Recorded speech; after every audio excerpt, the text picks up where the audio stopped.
Have you ever sent a text, watched a video, or just browsed a website and wondered, how does this actually work? How does a message get from your phone across the world and to your friend's phone in less than a second? It feels like magic, but it's not. It's the internet, and today we're going to demystify it completely.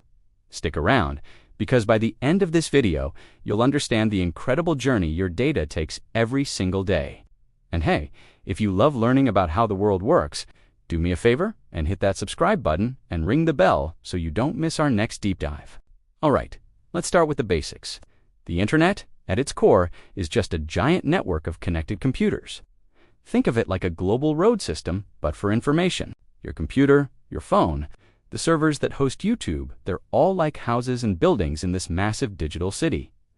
But how do these houses talk to each other? They use a common language, a set of rules called the TCP/IP protocol. TCP/IP is the unsung hero of the internet. Imagine you want to send a large photo to a friend.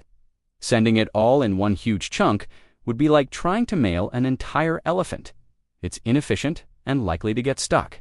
So, the Transmission Control Protocol, or TCP, breaks your photo down into thousands of tiny, manageable pieces called packets.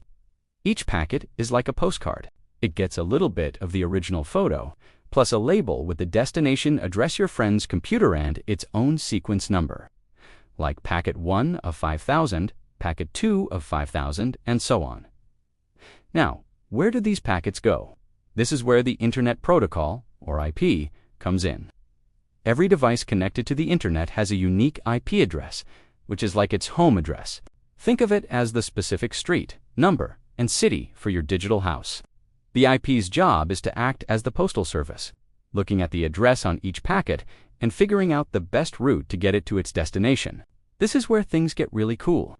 The packets from your single photo don't all travel together. They might take completely different paths across the internet to reach your friend. One packet might go through a cable under the Atlantic Ocean. Another might bounce off a satellite, and a third might travel through fiber optic lines across a continent. They're all racing to the same endpoint, guided by specialized computers called routers. Routers are the traffic cops of the internet. They're constantly talking to each other, figuring out the fastest and least congested routes to forward packets along their journey. If one path gets blocked, say a cable gets cut, the routers will automatically find an alternative route. This is what makes the internet so resilient. So, all these thousands of tiny packets, having traveled different routes all over the world, finally arrive at your friend's computer, but they're all jumbled up, out of order. This is where TCP steps back in. Using those sequence numbers we talked about, TCP acts like a meticulous organizer, reassembling all the packets in the correct order to perfectly reconstruct the original photo.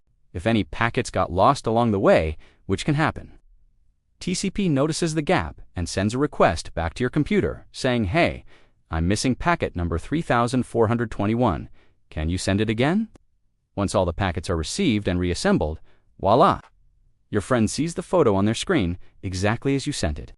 And this entire process breaking down data, sending it across the globe via countless routes, and reassembling it perfectly happens in milliseconds. Every time you stream a video, every time you send an email, every time you refresh your social media feed. This incredible digital ballet of packets is happening in the background. It's not magic. It's a beautifully designed system of protocols, routers, and cables connecting billions of us together. It's a testament to human ingenuity. So, the next time you're online, take a moment to appreciate the invisible, high-speed journey your data is taking. It's a truly global effort.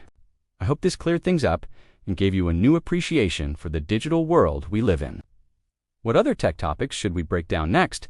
Let me know in the comments below. Thanks so much for watching.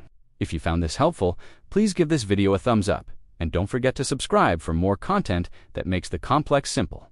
See you in the next one.